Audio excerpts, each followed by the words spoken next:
बैठिए।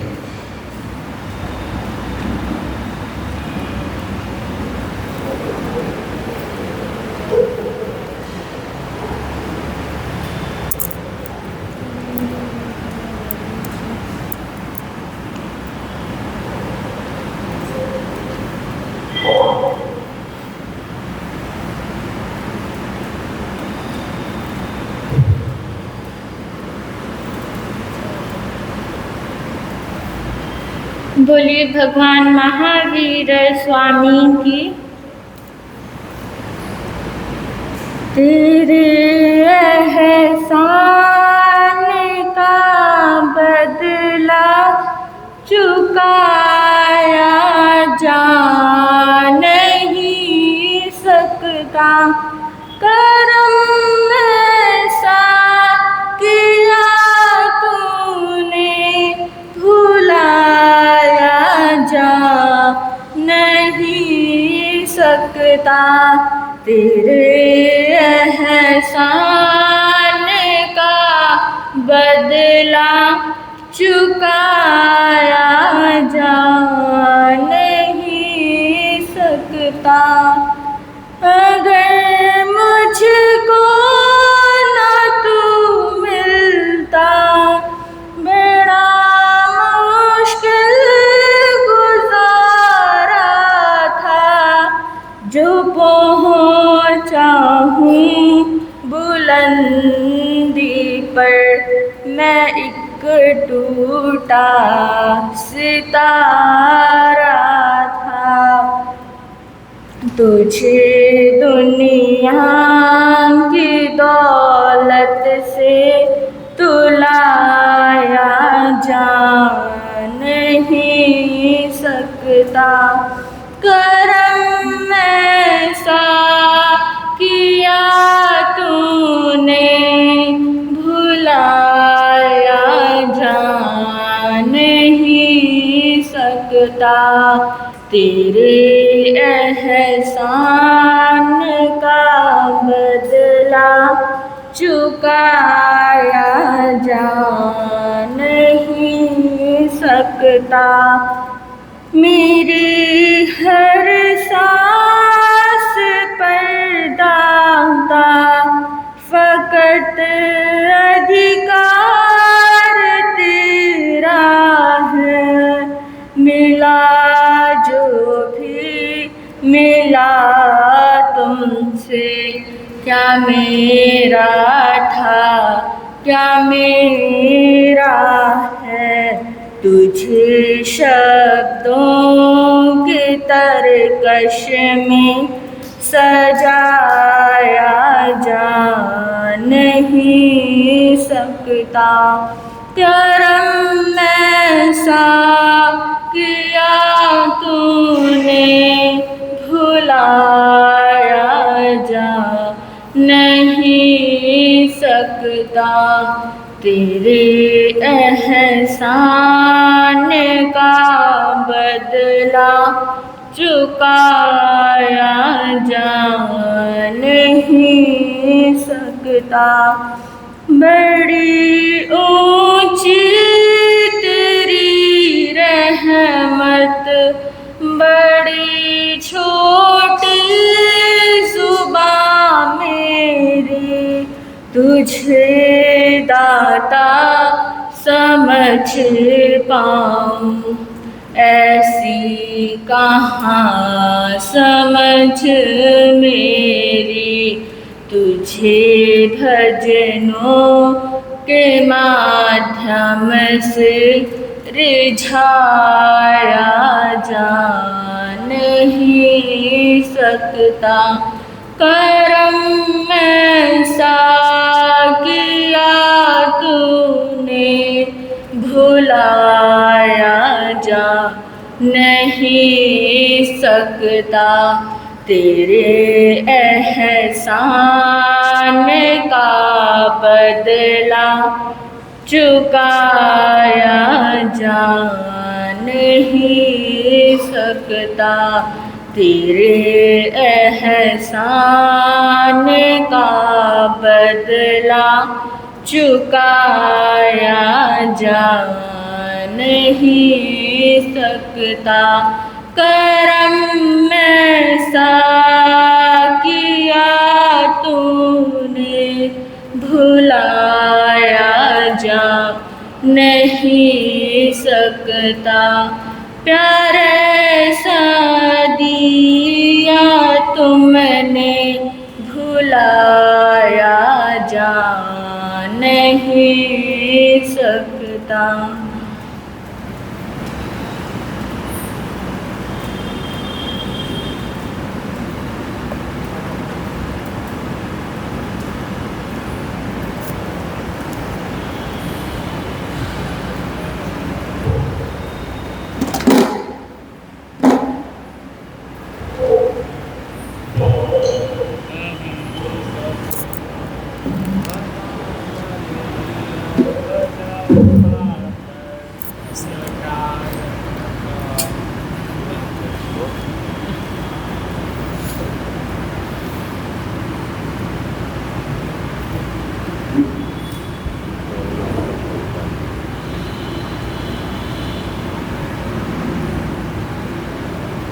धमो मंगल मुखिठम, अहिंसा संयमो तवो, देवावितं नमः सन्ति, जस धमे सयामनो। जो स्वरूप समझे बिना, पाया दुख अनंत। जो स्वरूप समझे बिना, पाया दुख अनंत। समझाया वह पद नमन, श्री सद्गुरु भगवन। समझाया वह पद नमन, श्री सद्गुरु भगवन।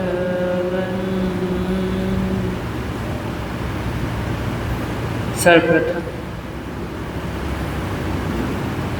तिन्नानम कार्यानम शासनेश प्रभु परमात्मा श्रमण भगवान महावीर स्वामी जी के पावन श्री चरणों में कोटिशः वंदन, कोटिशः नमन। समस्त गुरु भगवंतों के पावन श्री चरणों में एवं मेरे आराध्य पूज्य गुरुदेव के पावन श्री चरणों में कोटिशः वंदन, कोटिशः नमन एवं अन्य मुनिवृंद तथा साध्वी परिवार और इस प्रातःकालीन धर्म सभा में उपस्थित जिन शासन के उपासकों एवं उपासिकाओं, आप सभी का हार्दिक हार्दिक स्वागत है।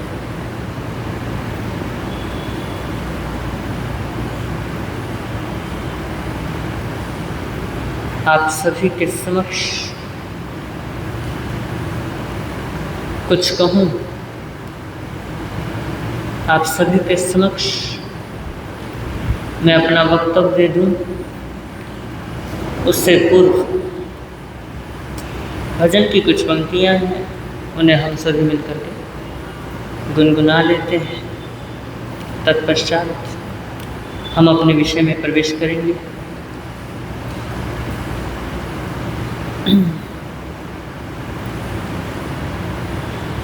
जो भी रातें जाती हैं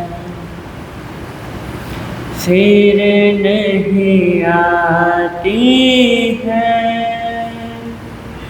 जाती रहना कहती बहना, जाती रहना कहती बहना, जागो जगा जाती है। जो भी रातें जाती है फिर नहीं आती है, जाती रहना कहती बहना, जाती रहना कहती बहना, जागो जगा जाती है। जो भी रातें जाती, जीवन बड़ा अनमोल है, इसको ना यूं ही गवा। जीवन बड़ा अनमोल है, इसको ना यूं ही गवा। चिंतामणि साकीमती हर मर्ज की है दवा,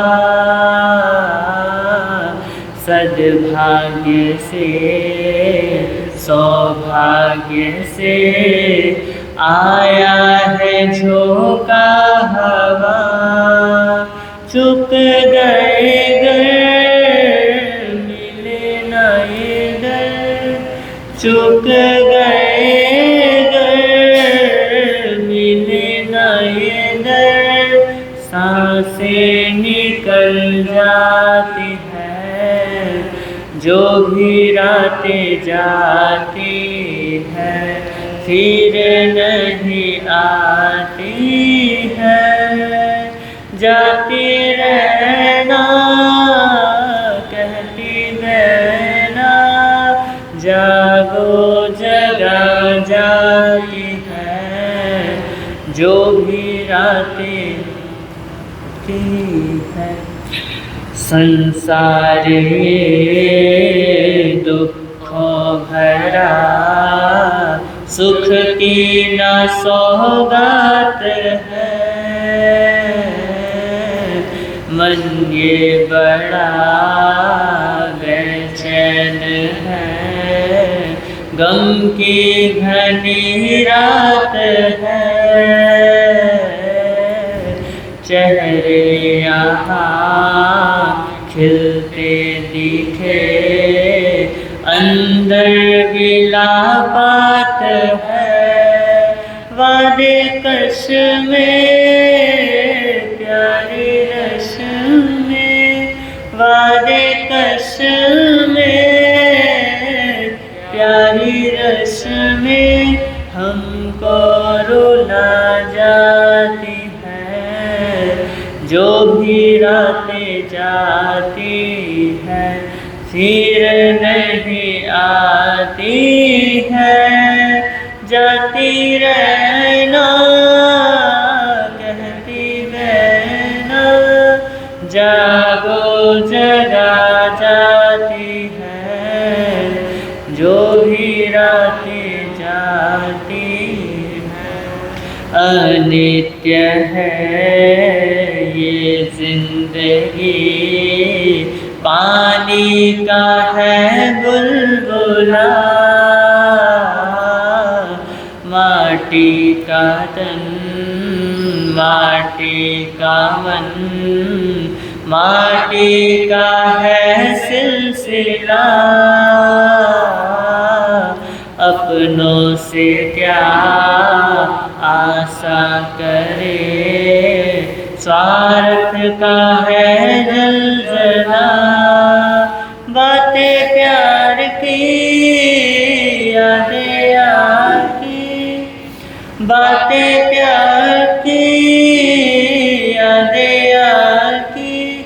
नदियाँ सी बह जाती है, जो भी रातें आती है फिर नहीं आती है। जाती रहना कहती रहना, जागो जगा जाती है, जो भी रातें जाती है।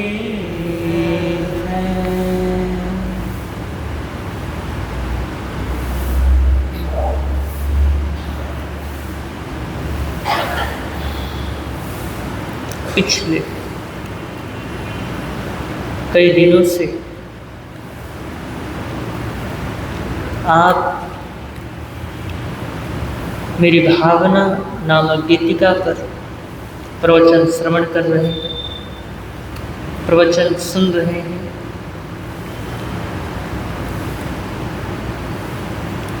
और जो मेरी भावना है, साधक के हृदय की ये सच्ची आवाज है। क्या है? सच्ची आवाज, आत्मा से निकली हुई आवाज, जिसको बदला नहीं जा सकता। भ्रम पाला जा सकता है लेकिन बदला नहीं जा सकता। तो ये हमें बोध कराती है कि जीवन का मूल्य बाहरी उपलब्धियों में नहीं है। उपलब्धि किसमें है? उपलब्धि भीतर की शांति है। क्या है? भीतर की शांति अगर जिसको उपलब्ध हो गई है, असल में जीवन जीना उसी को कहते हैं। तो ये गीतिका के अंदर इसके हर एक चतुष्पद में यह प्रेरणा है कि तुम क्या हो जाओ? ठहर जाओ। भागने की जरूरत नहीं है, कहीं भागना नहीं है।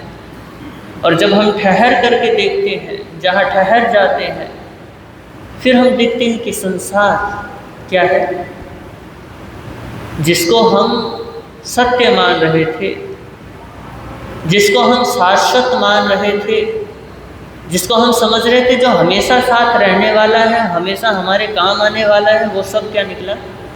वो सब नश्वर निकला, सब क्षणिक निकले। फिर पता चला कि जो भीतर है वही क्या है?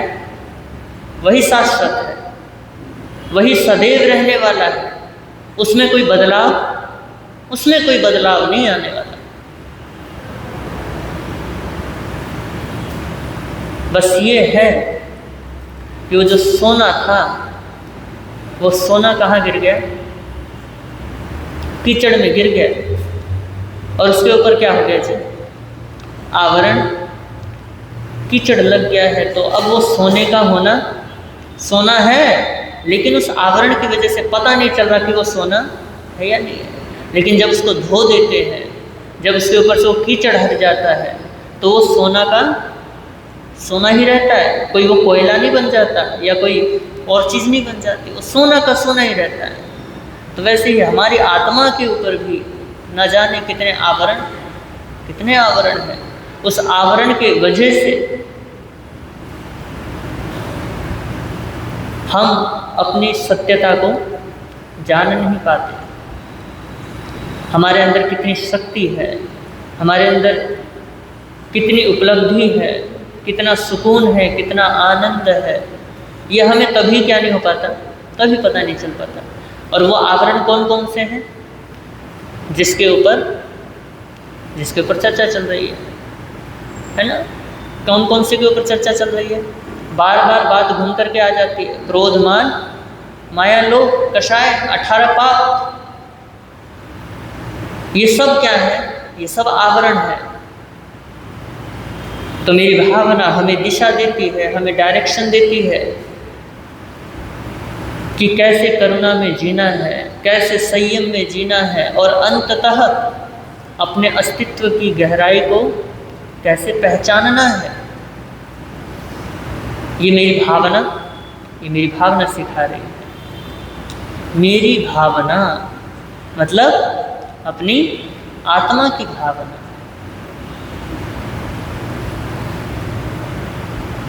वो भावना भा रही है कि मैं ऐसा हूँ, मैं ऐसा बनूं, मैं ऐसा जीऊं। और जबकि वो जो भावना भा रहे हैं, बल्कि उसका उल्टा ही हम क्या करते हैं, हम उसके उल्टे ही जीते हैं। हम सोचते हैं कि सत्यमय जीवन जिए, लेकिन झूठमय जीवन जीते चले जाते हैं। हम सोचते हैं कि क्रोध नहीं करेंगे, लेकिन क्रोध करते चले जाते हैं। हम सोचते हैं अहंकार नहीं करेंगे, लेकिन अहंकार तो तुरंत पनप जाता है। सोचते हैं माया नहीं करेंगे, सोचते हैं लोभ नहीं करेंगे, लेकिन ये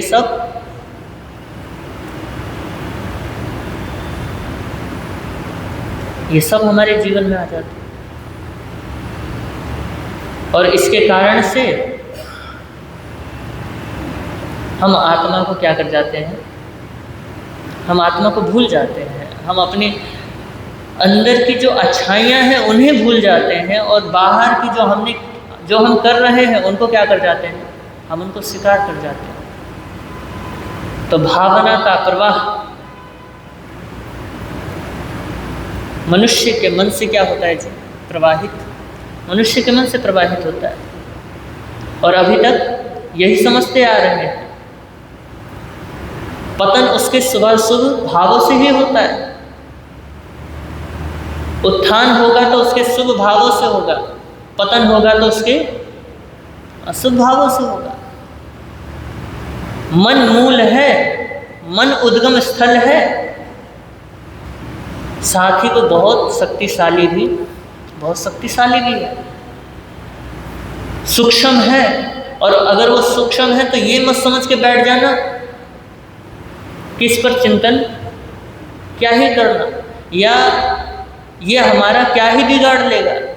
अरे भैया, तुमको नहीं पता, इस जगत में, इस सृष्टि में जो भी श्रेष्ठतम है वो सब किसमें है, सूक्ष्म में है। उस सूक्ष्म में छिपा हुआ है। और देखिए, अणु, आज का जगत अणु की शक्ति से जानता है कि भैया वो अणु कितना खतरनाक है ना। एक बार वो फैल जाए, फूट जाए, है ना, तो पूरा विनाश लेकर के आता है। तो आप ये सोचो कि वो तो अणु फिर भी मन से बहुत ज़्यादा बड़ा है, और मन बहुत सूक्ष्म है। उसकी शक्ति का सीधा हिसाब किताब नहीं लगाया जा सकता। और हमारे भगवती सूत्र में तंदुल मत्स्य का वर्णन आता है। इससे आप हिसाब किताब लगा सकते हो कि बाह्य चीज़ें इतनी मायने नहीं रखती हैं जितनी आंतरिक मायने रखती। अंदर का दोष सबसे ज़्यादा खतरनाक होता है बाहर के बजाय। बाहर तुम कुछ करो ना करो चलेगा, लेकिन अंदर अगर कुछ हुआ तो गड़बड़ हो जाएगा। ये किससे समझ आता है हमें? तंदुल मत्स्य के उदाहरण से समझ आता है। परमात्मा स्वयं फरमाते हैं, क्या कह रहे हैं? तंदुल का मतलब क्या होता है? चावल। क्या? तंदुल का मतलब चावल के आधार का।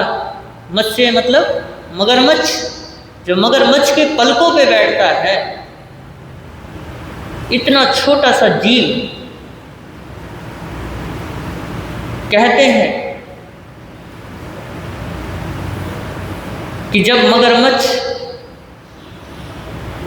जागता है तो पलक कहाँ चली जाती है जी? और शटर जो बंद होती है फिर ऊपर चली जाती है।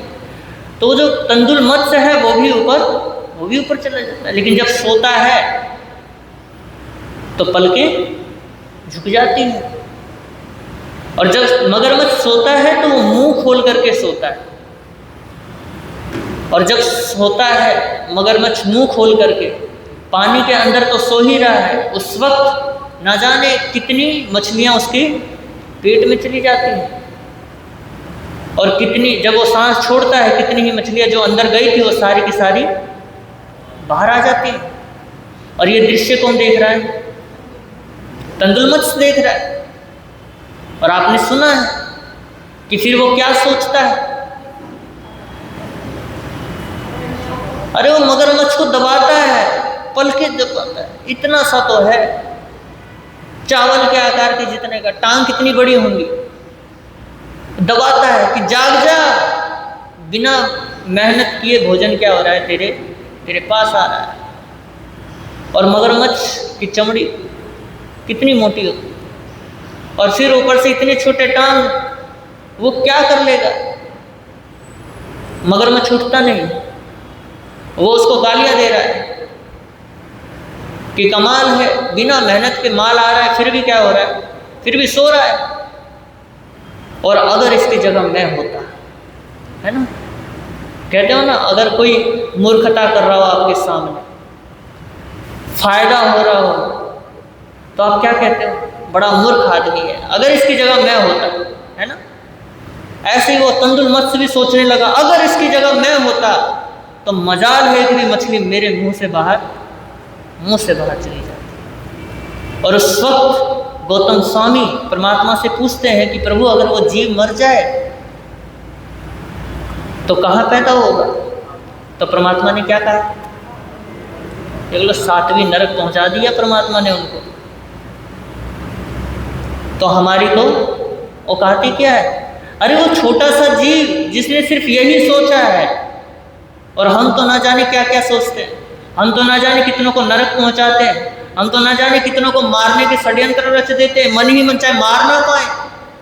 अरे ना जाने कितनों की हम निंदा करते हैं, ना जाने हम कितनों को नीचा दिखाने के लिए क्या क्या बातें करते हैं। तो सोचो, जब वो तंदुलमत्स्य 7वीं नरक जा सकता है, तो पता नहीं हमारी क्या गति होगी। वैसे 7 नरक ही बताए हैं, तो 7वीं नरक से कम तो हो ही नहीं सकती। जब तंदुलमत्स्य जा सकता है तो हम क्यों नहीं जा सकते भैया? क्योंकि भाव इतने गंदे होते, इतने भाव गिरे हुए होते, और जिसके श्रेष्ठतम भाव होते हैं, चाहे बाहर वो कोई क्रियाएं करे ना करे, अगर अंदर से शुद्ध भाव है तो उसका उत्थान तय है, उसका भला जरूर होने वाला है। लेकिन बाहर से वो चाहे कितने ही अच्छे नैतिक बना रहे, कितना ही अच्छा बना रहे, अंदर से अगर नैतिक नहीं है तो भैया उसका पतन तो निश्चित ही निश्चित है। और ये जो हमारे नैतिक होना है ना, ये मुझे जहाँ तक लगता है, हमारा नैतिक होना कारण की वजह से है। किसकी वजह से है? कारण की वजह से। कैसे? स्वर्ग किस वजह से मिलता है? बोलो, जल्दी बोलो। स्वर्ग किस वजह से मिलता है? सत्य बोलने से। और यही है ना, सत्य बोलने से मिलता है, धर्म ध्यान करने से मिलता है, मोक्ष भी इसी वजह से मिलता है। हमारी आस्तिकता ऐसी है। और आज अगर कोई बोल दे उस आस्तिक को, हम जैसे आस्तिकों को, कि भैया कोई भगवान नहीं है, कोई स्वर्ग नरक नहीं है, एकदम से हमारी नैतिकता डगमगा जाएगी। क्या हो जाएगी? एकदम से डगमगा जाएगी। और कह दिया जाए कि जो सच बोल रहा है वो नरक जा रहा है, और जो झूठ बोल रहा है वो स्वर्ग जा रहा है, तो हमारी नैतिकता डगमगा जाएगी। क्यों डगमगा जाएगी? क्योंकि हमारी नैतिकता उस स्वर्ग के कारण है, हमारी नैतिकता उस मोक्ष के कारण है। लेकिन नास्तिक के लिए कोई कारण नहीं, उसके लिए कोई स्वर्ग नहीं है, उसके लिए कोई नरक नहीं है, उसके लिए कोई मोक्ष नहीं। वो अगर नैतिक है तो वो किस लिए नैतिक है? वो कहता है कि नैतिकता में सुख है, इसलिए मैं क्या हूं? इसलिए मैं नैतिक हूं। परमात्मा इसलिए ऐसे ही नास्तिक नहीं कहलाए, वो इसी वजह से नास्तिक कहलाए हैं क्योंकि उन्होंने कहा है कि नैतिकता में सुख है। भैया मैं मोक्ष के लिए नैतिकता को नहीं पाल रहा, मैं किसी स्वर्ग नरक के लिए नैतिकता को नहीं पाल रहा। नैतिकता में सुख है इसलिए क्या करता हूँ मैं, इसलिए नैतिकता को पालता हूँ। तो हमारी आत्मा ऐसी होनी चाहिए कि जो हमारी सत्यता है वो क्या हो जाए, वो उपलब्ध हो जाए। हम बदले ना, चाहे संसार बदल जाए लेकिन हम ना बदले, ऐसा होना चाहिए। ये नहीं कि किसी ने कुछ कहा और हम क्या हो गए, हम बदल गए, हम डगमगा गए। तो हमारी जो बात चल रही थी वो चल रही थी भावों पे, है ना। तो तंदुल मत्स्य कहाँ पहुंच गया। तो महापुरुष कहते हैं कि मन का जगत क्या है, बहुत सुविशाल है और उसकी क्षमताएं भी अनंत है। हम उसका अंदाजा नहीं लगा सकते कि इसकी क्या क्या क्षमताएं हैं, क्या क्या शक्ति है। क्योंकि भैया एक पल में ये मोक्ष भी पहुंचा देता है और एक पल में नर्क भी पहुंचा देता है। मन हमारा निमित्त मात्र है, क्या है, मोक्ष के लिए और नर्क के लिए। इसलिए तो परमात्मा बार बार कहते हैं कि इस मन पे क्या रखो, निगरानी रखो। जड़ तो है लेकिन भैया ये स्वर्ग नर्क तक पहुंचाने की शक्ति, स्वर्ग नर्क तक पहुंचाने की शक्ति रखता है। स्वर्ग नर्क तो फिर भी छोटी बात कह दी, भैया मोक्ष तक पहुंचाने की शक्ति रखता है। तो इसलिए इस मन पे क्या रखो, निगरानी रखो। तो आपके लिए ये आवश्यक है, ये महापुरुष कह रहे हैं कि उस शक्ति का उपयोग करना आपको आना चाहिए। मन एक प्रकार का क्या है, शक्ति है। जैसे हथियार होता है, हथियार को उपयोग करने का अपना अपना तरीका है। जैसे एक चाकू है, आप बाजार से चाकू ले आए, उस चाकू से आप सब्जी भी संवार सकते हो और उसी चाकू से दूसरों को मौत के घाट भी उतार सकते हो। तो हमें उस मन रूपी शक्ति को क्या करना आना चाहिए, उपयोग करना आना चाहिए। कि इसको कैसे उपयोग किया जाए। तो अपने मन में करुणा को क्या दीजिए, करुणा को जन्म दीजिए। अपने मन में मैत्री भाव को विकसित कीजिए, मैत्री भाव को बढ़ाइए। ये विधियां हैं किसकी, मन को मोक्ष में रूपायित करने की। तो एक बार हम फिर से मेरी भावना की उन चतुष्पदों को दोहरा लेते हैं। मैत्री भाव जगत में मेरा, सब जीवों पर नित्य रहे। दीन दुखी जीवों पर मेरे उर से करुणा स्रोत बहे। दुर्जन क्रूर मार्ग रतो शोभन आवे। साम्य भाव रखो मैं उन पर, ऐसी परिणति हो जावे।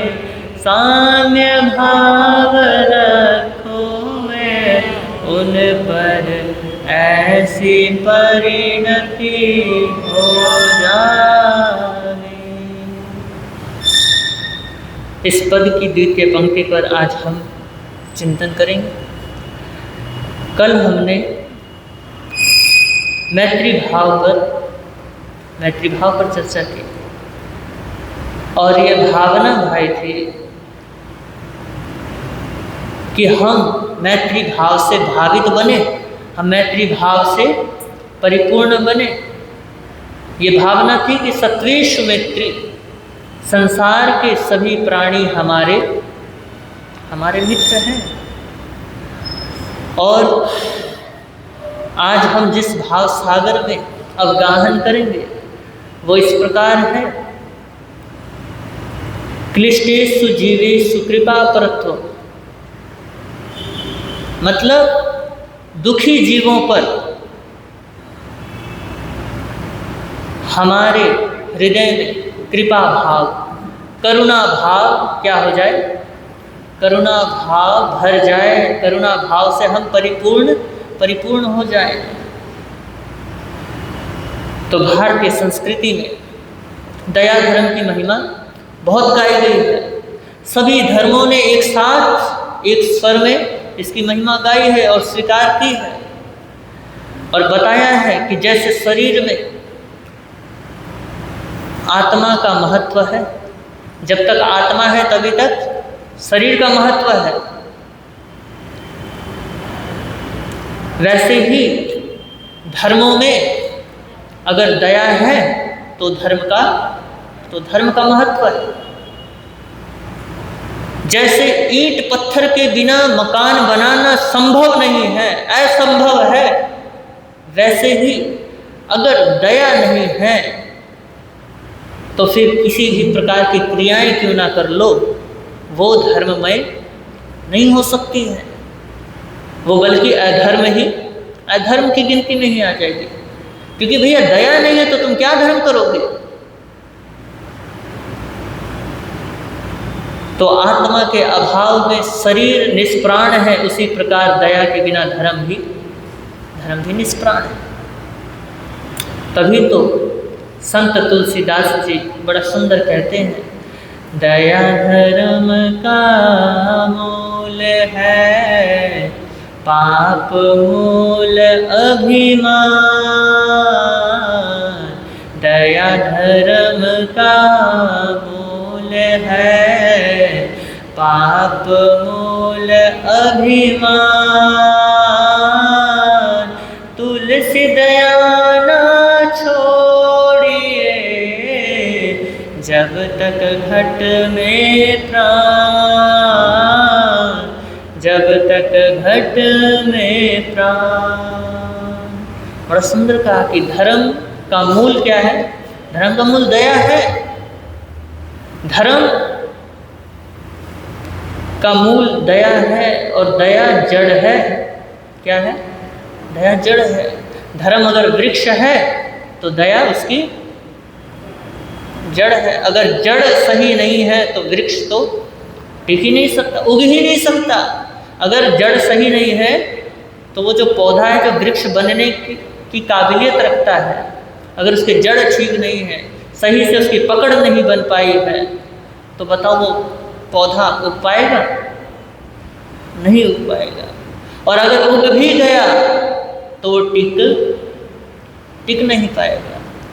तो हमारे धर्म में जो हम धर्म क्रियाएं करते हैं उन सब में दया होनी बहुत आवश्यक है। और जहाँ अभिमान रहता है वहाँ दया हो ही नहीं सकती। तभी तो कहा है पाप मूल अभिमान। व्यक्ति अहंकार के कारण दया कर ही नहीं सकता। और दया उसी के हृदय में टिकती है जो खुश रहता है। क्या रहता है? जो खुश रहता है। और खुश कौन रहता है? जिसने अहंकार को त्यागा है, जो अहंकार से मुक्त है, जो सरल है, वही दया क्या कर सकता है? वही दया पाल सकता है। तो इसलिए आप सभी को यही प्रेरणा दी जाती है। क्या प्रेरणा दी जाती है? कि खुश रहो। क्या रहो? खुश रहो। जब तुम खुश रहोगे तो दया तो अपने आप पलेगी। और तुम दुखी हो तो तुम खाक दया पालोगे। कुछ दया पालने वाले नहीं, बल्कि और दुखी करोगे। क्योंकि तुम खुद दुखी हो तो दूसरों को भी दुखी करोगे। और तुम अगर खुश हो तो दूसरों को भी खुश करोगे। तो इस विषय में कुरान में भी कहा गया है कि भैया जिसके दिल में दया नहीं,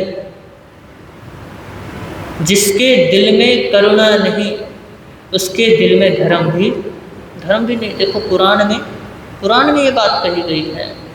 कहते हैं कि दयालुता और सज्जनता ईमान की दो शाखाएं हैं, ये पुराण वाणी है। और आचार्य हेमचंद्राचार्य जी ने, हमारे जो जैनाचार्य हैं, वो भी बड़ा सुंदर कहते हैं कि दया नदी महती सर्वे धर्मास्त्रीणाम पुरा तस्याम सो समुपेतायाम कियत तिष्ठन्ति ते चिरम। मतलब वो कह रहे हैं कि दया नदी है, क्या है? दया नदी के समान है।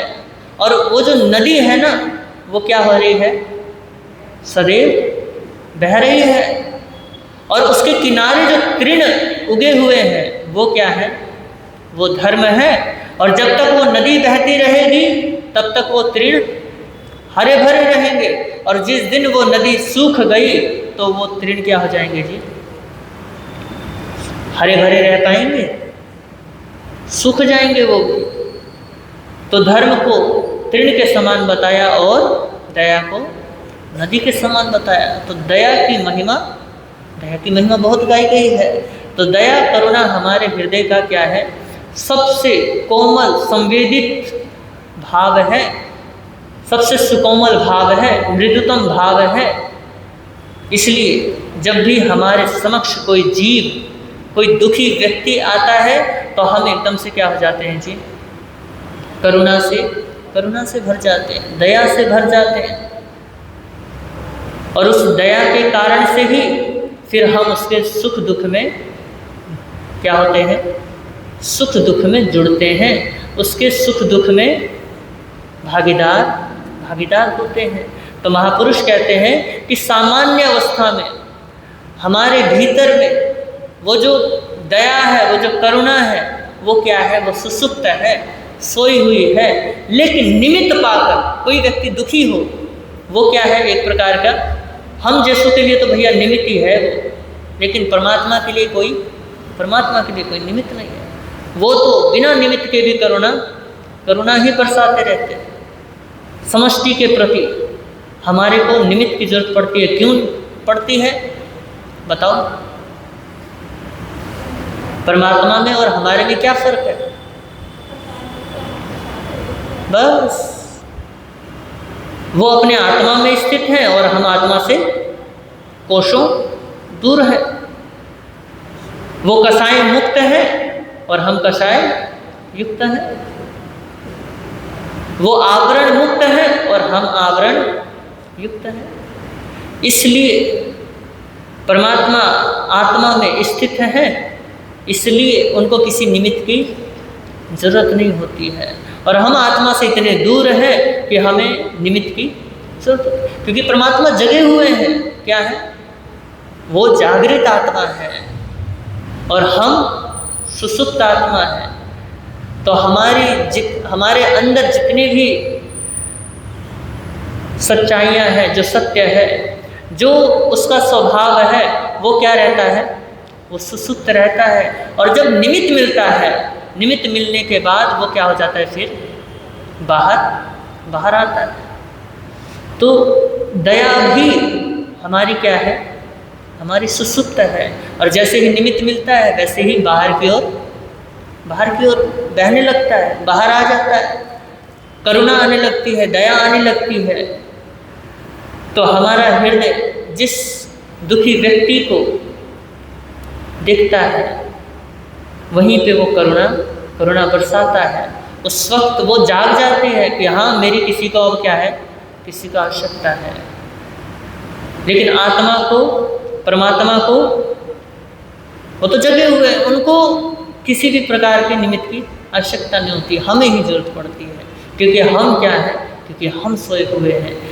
तो इस विषय में जैसा अवसर होगा फिर हम क्या करेंगे? फिर हम चर्चा करेंगे। क्योंकि आपका समय हो गया, क्योंकि मैं बार ज़्यादा समय ले लेता हूँ। कभी 9:15 का टाइम ले लेता हूँ, कभी 9:25 का ले लेता हूँ। गुरुदेव तो फरमा ही नहीं पाते, और आप जिनको सुनने आते हो मैं उन्हीं का टाइम खा जाता हूँ, है ना। तो इन्हीं शब्दों के साथ ओम शांति। आगम विरुद्ध कुछ कहा गया हो तस्मिच्छामि दुक्कडम। आप सभी ने मुझे बड़े प्रेम के साथ सुना, इसके लिए बहुत बहुत अनुग्रहित हूँ।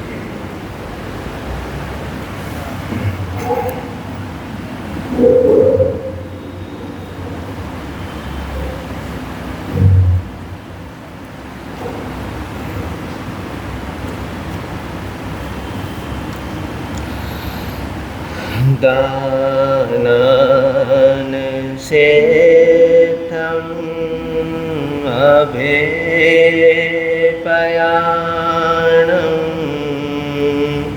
सच्चे सुवर्णवज्रं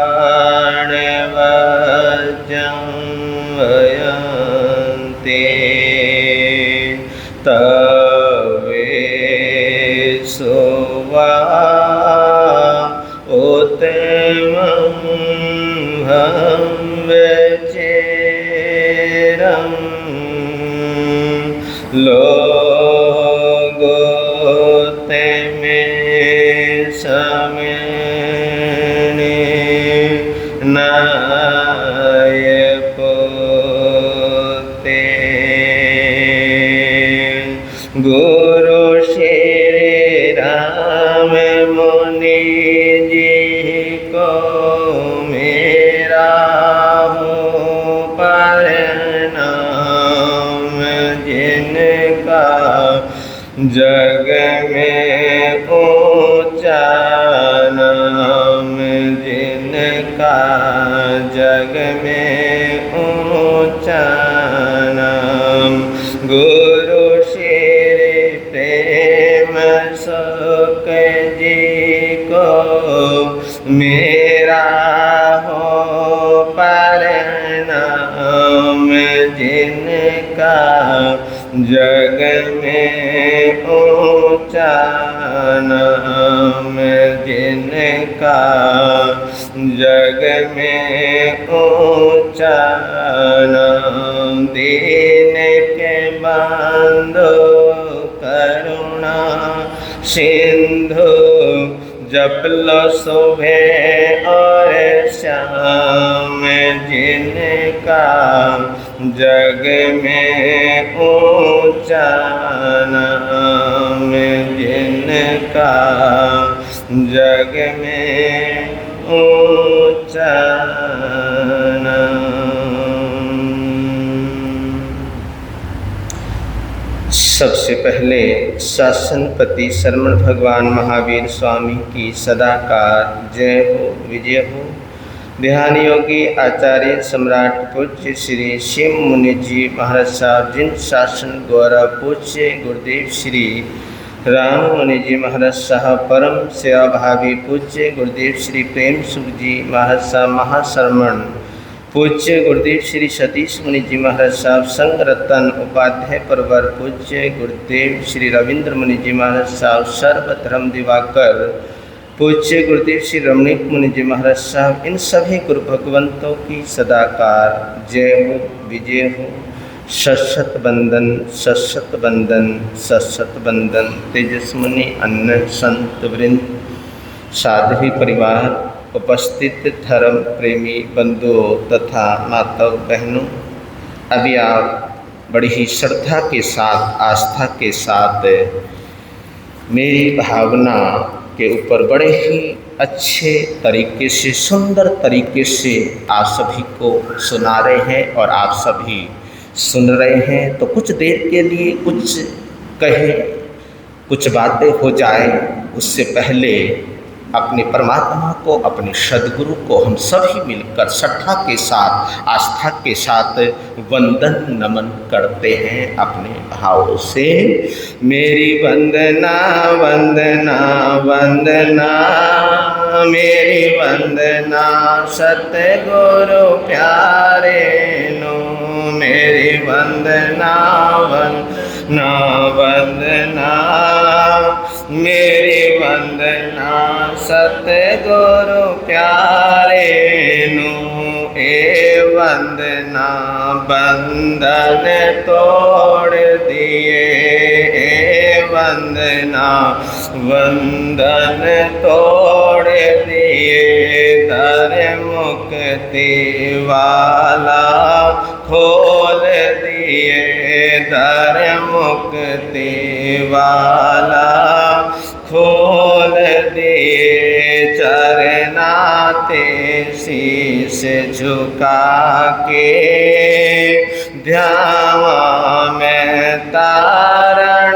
हारे नो चरनाते शीश झुका के ध्यावा में तारण हारे नु मेरी वंदना वंदना वंदना मेरी वंदना सतगुरु प्यारे नु मेरी वंदना वंदना वंदना मेरी वंदना सतगुरु प्यारे नु इस गंगा च गोते लावा में इस गंगा च गोते लावा में सरधा नल शीस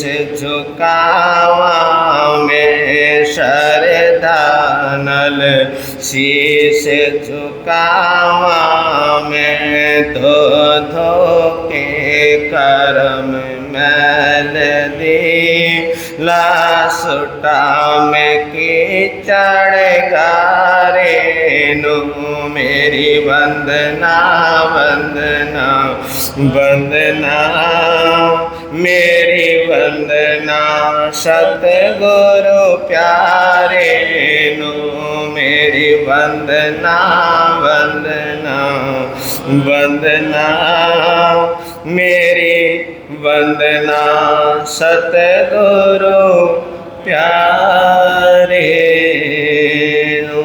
उत्तम क्षमा धर्म। आज 5वां दिन है। 10 लाक्षणी पर्व चल रहे हैं। बड़े पवित्रतम दिन है। जैसे पर्युषण पर्व होते हैं, ऐसे ही दिगंबर परंपरा के अंदर 10 धर्मों की क्या आती है, 10 धर्मों की चर्चा आती है। तो दिगंबर परंपरा में 10 धर्मों की चर्चा होती है। 10 धर्मों की उपासना। वहाँ पर श्रावक 10 दिन तक क्या करते हैं, 10 दिन तक 10 धर्मों की साधना, 10 धर्मों की उपासना, 10 धर्मों की उपासना करते हैं। 10 धर्म सबसे पहला कौन सा है? उत्तम क्षमा धर्म, उत्तम मार्दव धर्म, उत्तम आर्जव धर्म, उत्तम सोच, उत्तम सत्य, उत्तम संयम, उत्तम तप, उत्तम त्याग, उत्तम आकिंचन और उत्तम ब्रह्मचर्य। ये कितने धर्म हैं? ये 10 धर्मों की चर्चा, 10 धर्मों की चर्चा होती है, जिन्हें 10 लक्षण धर्म भी, 10 लक्षण धर्म भी कहा जाता है। देखिए, दुनिया की हर संस्कृतियों ने, और आपने देखा होगा कि हर धर्म में, चाहे वो बौद्ध धर्म हो, चाहे वो सनातन वैदिक धर्म हो, चाहे वो ईसाई धर्म हो, और चाहे वो इस्लाम धर्म हो, और चाहे वो जैन धर्म हो, सभी ने धर्मों के लक्षणों को अलग अलग तरीके से, इससे अलग अलग तरीके से, अलग अलग नामों से क्या किया है, अलग अलग तरीके से, अलग अलग नामों से पुकारा है। क्या किया है? अलग अलग नामों से पुकारा है। हर धर्म में मैत्री भाव को मनाने के अपने अपने तौर तरीके होते हैं। कोई किसी तरह से मनाता है, कोई किसी तरह से मनाता है। देखिए, सनातन धर्म को ही ले लीजिए कि यानी सनातन वैदिक धर्म में भी होली मिलन की क्या है? होली मिलन है। क्या है? होली मिलन। सनातन धर्म में, वैदिक धर्म में होली मिलन की चर्चा आती है। होली मिलन किसको कहते हैं? होली मिलन क्या होता है? यानी जब हम दिल के गंदे ख्यालों को छोड़कर, किसको? दिल के अंदर जो गंदगी है, उस गंदगी को छोड़कर, दिल के अंदर के ख्यालों को छोड़कर जब एक दूसरे के गले मिलते हैं, क्या करते हैं? अंदर के गंदे ख्यालों को छोड़कर जब एक दूसरे के गले मिलते हैं तो उसको क्या कहते हैं? उसको होली मिलन कहते हैं। क्या कहते हैं उसको? उसको होली मिलन कहते हैं। देखिए कमाल की बात है, चेहरा भी गंदा है और कपड़े भी गंदे हैं, पर मन गंदा नहीं है। क्या नहीं है? मन गंदा नहीं है। और आपने देखा होगा, कभी आपने होली खेली हो और गांव की होली कभी आपने देखी हो कि गांव के अंदर कीचड़ है, गोबर है, पता नहीं है क्या क्या चीज है, जो भी हाथ में आए वही एक दूसरे के ऊपर क्या कर देते हैं? एक दूसरे के ऊपर फेंक देते हैं।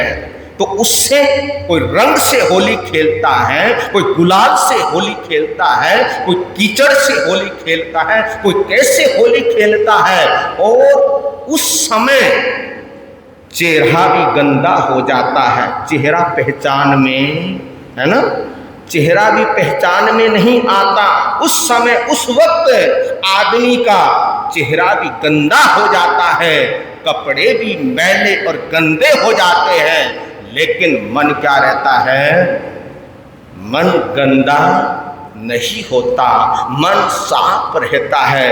उसको कहते हैं होली मिलन।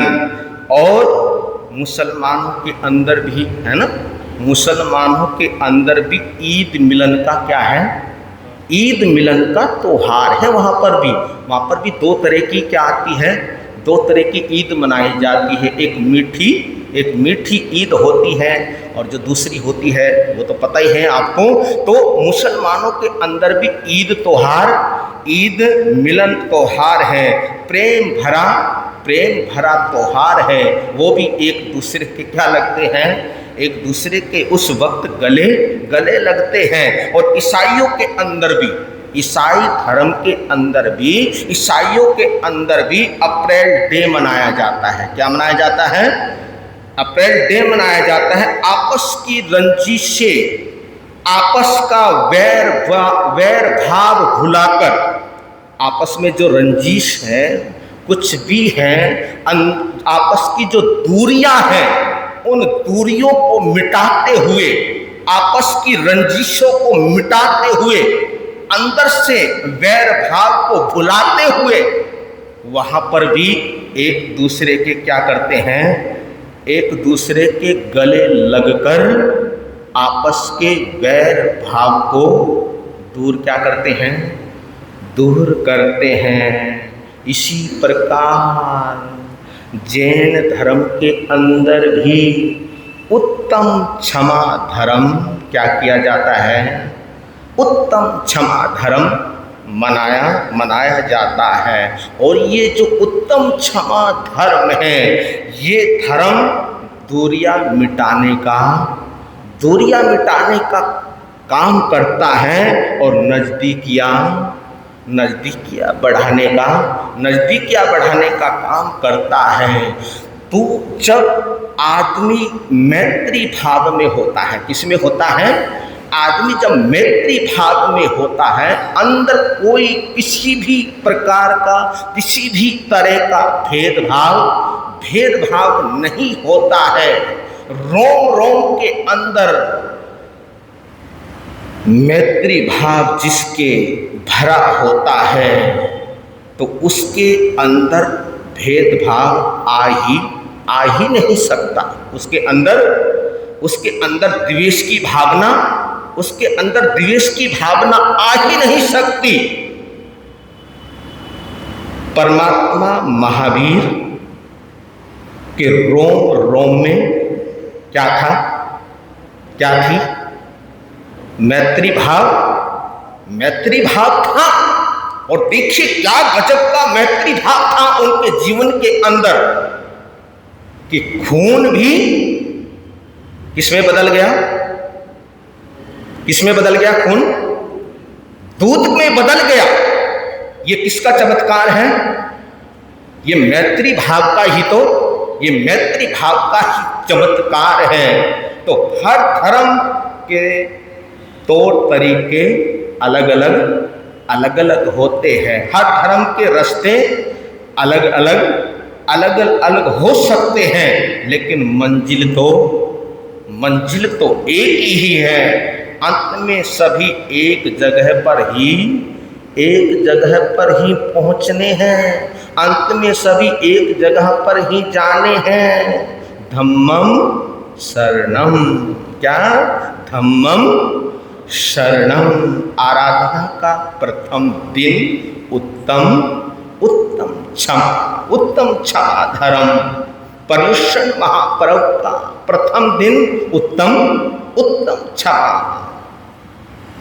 क्षमा का दिन होता है। तो आपने देखा कि क्षमा के अंदर ही माँ छिपी हुई है। कौन छिपी हुई है ना? क्षमा के अंदर ही कौन छिपी हुई है? क्षमा के अंदर माँ छिपी हुई है। जिस प्रकार एक माँ क्षमाशील होती है, उसी प्रकार धर्म के प्रमुख 10 लक्षणों के अंदर, धर्म के प्रमुख 10 लक्षणों में उत्तम क्षमा की शक्ति अनंत और अतुल्य होती है। इसलिए किसी महापुरुष ने कहा, क्षमा ही मूलम सर्व तपसाम। क्षमा ही मूलम सर्व तपसाम। क्षमा ही सब तपस्याओं का क्या है? सभी तपस्याओं का मूल है। क्या है? क्षमा सभी तपस्याओं का क्या है? मूल है। अगर अंदर क्षमा भाव नहीं है, अगर क्षमा भाव नहीं है, तो सभी तपस्याएं, सभी साधनाएं क्या हो जाएगी? बेकार हो जाएगी। देखिए तपस्या का लक्ष्य क्या है जी? तपस्या करने का लक्ष्य क्या है बताओ? है तपस्या करने का लक्ष्य है आत्मा को कर्म विकारों से मुक्त करना। किससे? तपस्या का लक्ष्य क्या है? आत्मा को कर्म विकारों से। कितने कर्म हैं? है ना? 8 कर्म हैं। तो उन कर्मों से मुक्त करना ही क्या है? तपस्या का ध्येय है, तपस्या का लक्ष्य है। तपस्या का लक्ष्य ये नहीं है, ये ध्येय नहीं है कि तपस्या कर लो और मन के अंदर ये भाव हो कि मैं तपस्या करूँगा, मैं साधना करूँगा, और उस साधना से लोग क्या होंगे? उस तपस्या से लोग क्या होंगे? बोलो, क्या होंगे? प्रभावित होंगे। अरे मैं तपस्या करूँगा, कुछ त्याग करूँगा, तपश्चर्या में अपने आप को लगाऊंगा, और मन के अंदर ये भाव हो। तपस्या के साथ साथ अगर ये मन के अंदर भाव चलते रहे कि मेरी तपस्या से लोग क्या हो? प्रभावित हो। मेरी तपस्या से प्रभावित होकर मेरा क्या करे? मेरा सम्मान करे, मेरा सत्कार करे, मेरी जय जयकार करे, मेरा नाम हो। अगर ये भाव अंदर है और इन भावों के द्वारा अगर हम कोई साधना करते हैं, कोई तपस्या करते हैं, हाँ आपकी जय जयकार तो हो सकती है। आपकी क्या हो सकती है? देखो भाई, तपस्या की है तो तपस्या में बल तो है ही। आपकी जय जयकार तो हो सकती है, लेकिन आत्मा का आत्मा का कल्याण नहीं हो सकता। आत्मा का कल्याण कब होगा? जो आत्मा पे जो आवरण ढके हुए हैं, कर्मों के जो आवरण ढके हुए हैं, जो विकारों से हमारी आत्मा, कर्मों से जो हमारी आत्मा क्या है, आत्मा बंधी हुई है। जब तक कर्मों से आत्मा बंधी हुई है तब तक आत्मा का कल्याण नहीं होगा। हाँ, आत्मा का कल्याण कब होगा? जब आत्मा कर्म विकारों से क्या हो जाएगी? कर्म विकारों से जब मुक्त हो जाएगी। कषाय जितने अंदर भरे हुए हैं, कषाय समझ गए ना? क्रोध, मान, माया, लोभ, ये जो कषाय हैं, ये जब तक अंदर ये कषाय हमारे अंदर भरे हुए हैं, जितने भी कषाय हैं उनसे मुक्त करना, कषायों का शमन करना, कषायों को दूर करना, ये तपस्या होती है। तो सभी धर्मों के महापुरुषों ने क्षमा की महिमा क्या की है? क्षमा की महिमा गाई है। और क्षमा की महिमा गाई ही नहीं है, क्षमा को जीवन में अपनाया भी है। क्षमा को जीवन में अपने जीवन से जिया भी है। तो क्षमा की चर्चा जैसे ही समय मिलेगा फिर आपके समक्ष करेंगे। आपका समय हो गया है। वीर नाम के हीर मोती, गुरु नाम के हीर मोती, प्रभु नाम के हीर मोती मैं बिखराऊं गली गली। ले लो रे कोई राम का प्यारा, शोर मचाऊं गली गली। ले लो रे कोई गुरु का प्यारा, शोर मचाऊं गली गली। दौलत के दीवानों सुन लो, एक दिन ऐसा आएगा, धन दौलत और महल खजाना यहीं पड़ा रह जाएगा। अरे धन दौलत और महल खजाना यहीं पड़ा रह जाएगा। सुंदर काया मिट्टी बनेगी, सुंदर काया मिट्टी बनेगी, चर्चा होगी गली गली।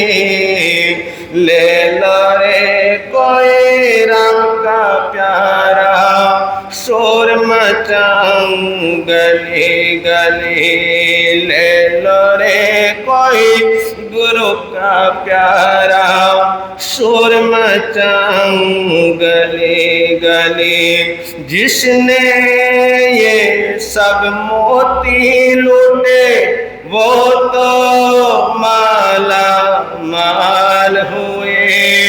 दौलत के जो बने पुजारी आखिर वो कंगाल हुए।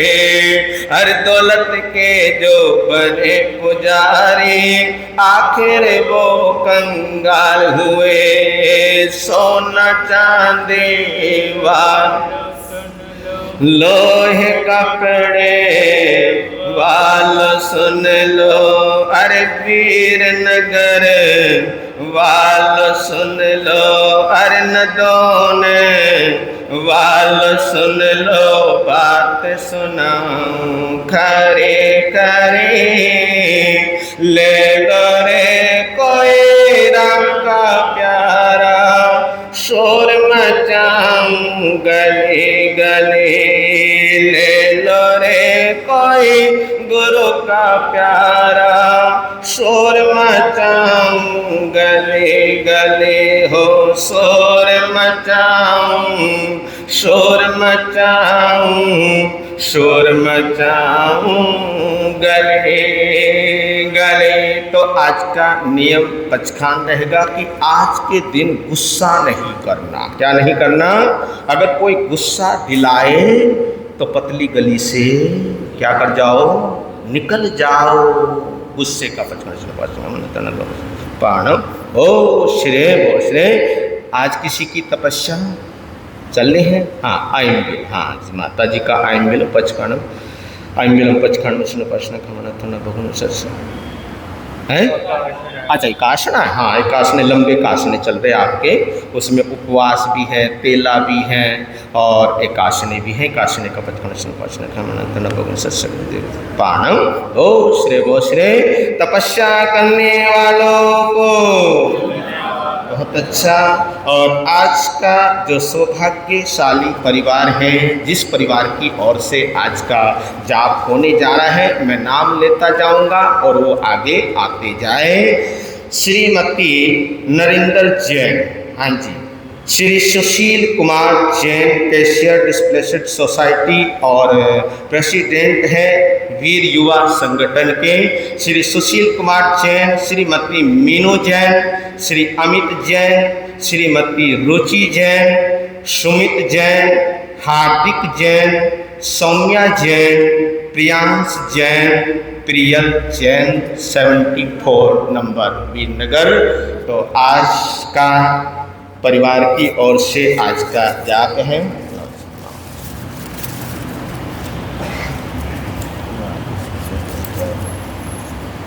आप